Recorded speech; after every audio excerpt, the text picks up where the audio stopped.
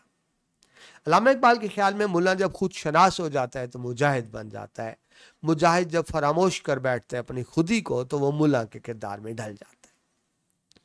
حضرت اقبال فرماتے ہیں کہ آج کے جو ملا ہیں وہ فروعی مسائل یعنی چھوٹے چھوٹے مسائل ان میں الجھے ہوئے ہیں، جس کا ہماری علمی، سیاسی، تہذیب، تمدن، معاشرت زندگی پر کوئی اثر نہیں ہوتا. یعنی فضول جھگڑوں میں الجھے ہوئے ہیں. بجائے اس کے لوگوں کو دین کی رہنمائی کرتے وہ فضول چیزوں میں الجھے ہوئے ہیں.